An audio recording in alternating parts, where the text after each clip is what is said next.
오늘 본문 출애굽기 3장 말씀을 보면 모세가 하나님께로부터 사명을 받습니다. 여러분, 모세는 지금 미디안 광야에서 40년 동안 양떼를 치면서 정말 평범한 목자의 삶을 살고 있었습니다. 어찌 보면 모세가 가지고 있었던 삶의 열정 그리고 모든 소망이 다 사라져버리고 모든 것을 잊고 살아갈 그때에 하나님께서 모세에게 나타나셨던 것입니다. 오늘 본문 1절 말씀을 보면 모세가 양떼를 광야 서쪽으로 인도하여 하나님의 산 호렙에 이르게 됩니다. 그런데 모세는 바로 거기서 하나님의 거룩한 임재를 보게 되죠. 오늘 본문 2절 말씀입니다. 여호와의 사자가 떨기나무 가운데로부터 나오는 불꽃 안에서 그에게 나타나시니라. 그가 보니 떨기나무에 불이 붙었으나 그 떨기나무가 사라지지 아니하는지라 말씀합니다. 여러분, 어떤 모습일까요? 떨기나무라고 하는 것은 사막에 적은 열기만으로도 발화가 되어서 금세 재가 되어버리는 것이 일반적인 일입니다. 그런데 모세는 이처럼 떨기나무에 꺼지지 않는 불꽃으로 나타나시는 하나님의 사자를 오늘 이 호렙산에서 보게 됩니다. 전능하신 하나님, 불가능을 가능케 하시는 하나님의 기적이 지금 모세의 눈앞에 펼쳐지고 있는 것입니다. 모세가 다시 이 놀라운 광경을 의아해하며 그 광경을 다시 보려고 돌아갔을 때 하나님께서는 모세의 이름을 부르십니다. 오늘 본문 4절 말씀 보시기 바랍니다. 여호와께서 그가 보려고 돌이켜 오는 것을 보신지라. 하나님이 떨기나무 가운데서 그를 불러 이르시되 모세야 모세야 하시매 그가 이르되 내가 여기 있나이다. 모세는 지금 불붙는 가시 떨기나무에 임재하신 하나님께 압도되어서 그 부르심 앞에 내가 여기 있나이다 라고 대답합니다. 그러자 하나님께서는 모세에게 이렇게 말씀하십니다. 오늘 본문 5절 말씀입니다. 하나님이 이르시되 이리로 가까이 오지 말라. 내가 선 곳은 거룩한 땅이니 내 발에서 신을 벗으라. 여러분, 하나님은 어떤 분이십니까? 죄인된 인간 우리가 함부로 가까이 할 수 없는 거룩하고 완전하신 하나님이십니다. 그리고 무엇보다 하나님께서 호렙산에 임하셨을 때 그곳은 이제 하나님의 산 그리고 하나님의 거룩한 땅이 됩니다. 그렇기 때문에 하나님께서는 모세에게 이리로 가까이 오지 말라고 말씀하시면서 한 가지 명령을 또한 하십니다. 그것은 내 발에서 신을 벗으라는 것입니다. 보통 신을 벗는 행위는 당시 사회 가운데 종이 주인 앞에서 하는 절대적인 순종을 의미하는 것이었습니다. 하나님께서 그렇다면 왜 모세에게 이처럼 내 발에서 신을 벗으라 말씀하셨던 것일까요?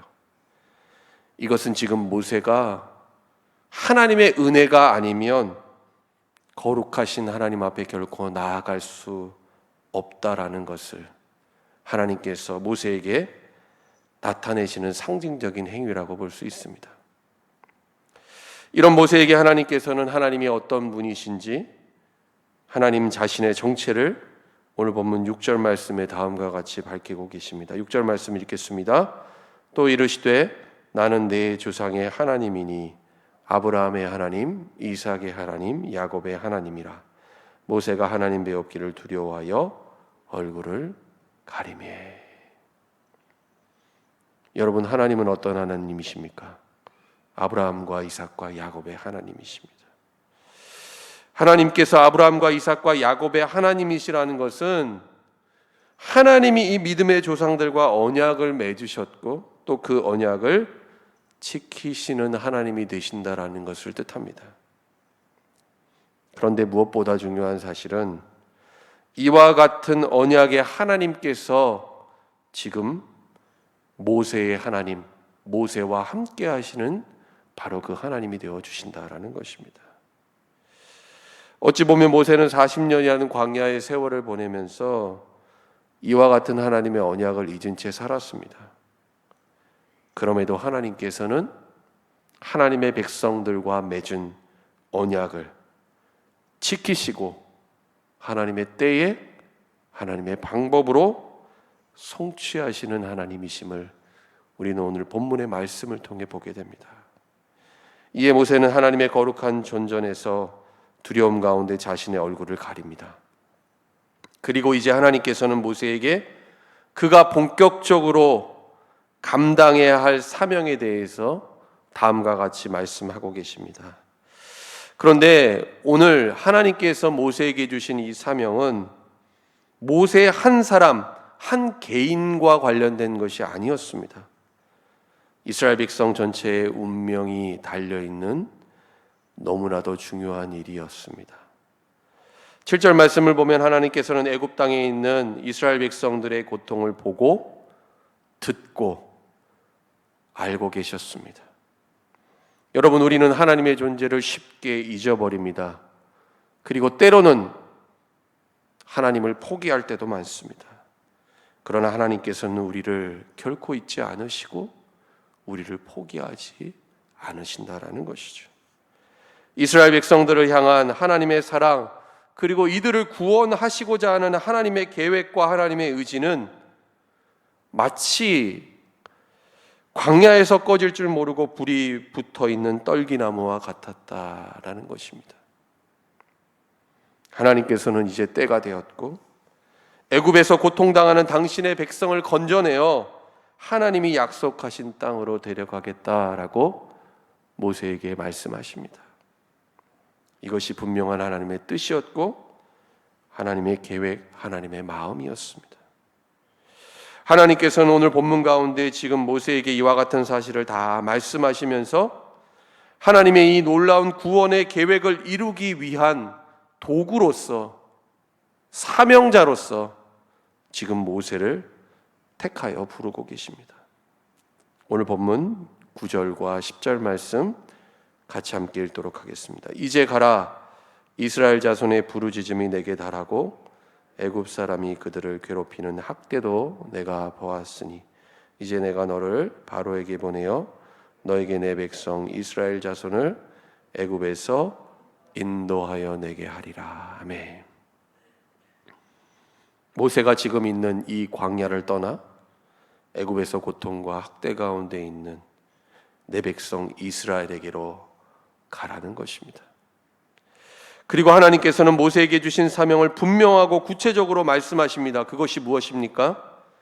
모세가 애굽 왕 바로에게 나아가서 이스라엘 백성들을 애굽에서 인도해 내라는 것이었습니다.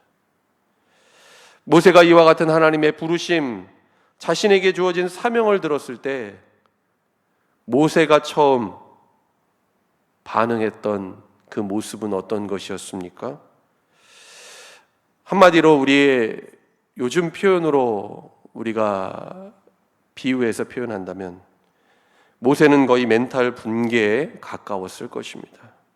아무리 생각해도 납득하기 어렵고 도저히 자신의 능력으로는 감당할 수 없는 그런 무거운 사명이었기 때문이었습니다. 그래서 모세는 11절 말씀에 하나님께 뭐라고 답하고 있습니까? 11절 말씀 읽겠습니다. 모세가 하나님께 아뢰되 내가 누구이기에 바로에게 가며 이스라엘 자손을 애굽에서 인도하여 내리까. 하나님, 내가 누구이기에 애굽 왕 바로에게 가서 이스라엘 백성들을 애굽에서 인도하여 낼 수 있겠습니까? 하나님, 제게는 그럴 만한 지혜도 없고 그럴 만한 능력도 없습니다. 처음 모세는 이처럼 이스라엘 백성들을 애굽에서 인도하여 나오게 하라는 하나님께서 주신 이 사명을 거절합니다. 어쩌면 너무나 상식적이고 정상적인 반응이었는지도 모르겠습니다. 이런 그에게 하나님께서는 다시 한번 사명을 재확인시켜 주십니다. 그리고 무엇보다 하나님께서 모세와 함께 하신다라는 것을 약속하십니다. 오늘 본문 마지막 12절 말씀 같이 함께 읽도록 하겠습니다. 하나님이 이르시되 내가 반드시 너와 함께 있으리라. 내가 그 백성을 애굽에서 인도하여 낸 후에 너희가 이 산에서 하나님을 섬기리니 이것이 내가 너를 보낸 증거니라. 아멘.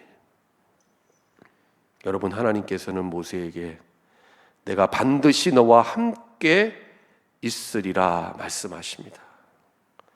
여러분, 모세는 지금 하나님께서 말씀하신 이 사명을 감당할 수 없는 사람이었습니다. 40년 동안 광야에서 양을 치며 살았던 그가 어떻게 감히 애굽 왕 바로 앞에 나아가서 이스라엘 백성들을 애굽 땅에서 인도하여 나올 수 있겠습니까? 도저히 있을 수 없는 일, 불가능한 일이었습니다. 하지만 가시떨기와 같은 모세의 인생 가운데 하나님이 임하실 때, 하나님께서 모세와 함께 하시고 하나님께서 그를 들어 사용하실 때, 모세는 이와 같은 하나님의 사명을 감당할 수 있게 됩니다. 하나님께서는 모세가 그러했던 것처럼 오늘 저와 여러분에게도 찾아오셔서 우리를 만나시고 우리에게 사명을 주시며 우리를 부르심의 자리, 소명의 자리로 인도하시는 하나님이십니다. 여러분, 그러나 우리는 이와 같은 사명을 감당할 수 없는 우리의 현실, 또 우리의 부족함을 늘 마주하게 됩니다. 내가 과연 이것을 할 수 있을까? 그래서 어쩌면 오늘 모세가 하나님의 말씀을 처음 들었을 때의 그 반응처럼 우리는 그 사명 앞에서 피하고 싶고 또 그 사명 앞에 두려운 마음이 들기도 합니다. 그러나 주님이 우리에게 말씀하십니다. 내가 반드시 너와 함께 있을 것이다. 그리고 사명자로 부르신 우리를 통해 하나님의 크신 계획을 이루어 가신다. 우리에게 말씀하십니다. 여러분, 우리 자신의 모습을 바라볼 때 우리는 마치 오늘 본문의 떨기나무처럼 한숨의 재가 되어버리는 보잘것없는 인생과 같습니다. 그러나 이와 같은 우리의 인생 가운데 하나님의 거룩한 불이 임했을 때 그 떨기나무가 꺼지지 않는 불꽃으로 타오르는 것처럼 하나님께서는 우리의 삶을 통해 분명히 역사하고 계신다라는 사실을 믿음으로 고백할 수 있기를 바랍니다. 여러분, 우리는 혼자서 사명의 길을 걸어갈 수 없습니다. 하나님께서 이 사명의 길을 주님의 성령으로 우리와 함께하고 계십니다. 우리를 도우시고 우리를 이끄시며 우리의 삶을 인도하십니다. 하나님의 약속을 통해 우리의 삶 가운데 그 하나님의 신실하신 계획하심을 이루어 가신다라는 것입니다. 오늘 하루도 하나님께서 우리에게 주신 이 말씀 기억하며 여러분이 살아가는 각자의 삶의 자리가 하나님께서 우리를 부르신 사명의 자리라는 것을 분명히 깨닫는 여러분 될 수 있기를 바랍니다. 그리고 그 사명의 자리에서 믿음 가지고 하나님이 맡기신 이 사명을 충성되게 믿음으로 순종하며 감당하는 저와 여러분 될 수 있기를 예수님의 이름으로 간절히 축원합니다. 기도하겠습니다. 하나님 아버지, 우리를 하나님의 자녀로 택하시고 부르셔서 구원의 은혜를 누리며 살아가게 하심을 감사드립니다. 주님이 우리를 부르신 것, 분명한 부르심의 목적과 사명이 있음을 믿습니다. 오늘 말씀 가운데 호렙산에서 모세를 부르시고 그를 통해 이스라엘 백성들을 구원하시고자 하는 하나님의 계획을 이루시는 하나님, 그 하나님께서 오늘도 우리에게 찾아오셔서 말씀하실 때에 하나님이 우리에게 맡기신 이 사명을 말씀을 통해 깨닫게 하여 주시고 그 사명 앞에 믿음으로 순종하는 저희들 되게 하여 주옵소서. 하나님, 오늘 하루도 떨기나무와 같이 연약한 우리의 인생 가운데 거룩한 성령의 불로 임하여 주셔서 주님과 함께 이 사명의 길을 담대한 믿음으로 걸어가게 하여 주옵소서. 예수님의 이름으로 기도드립니다. 아멘.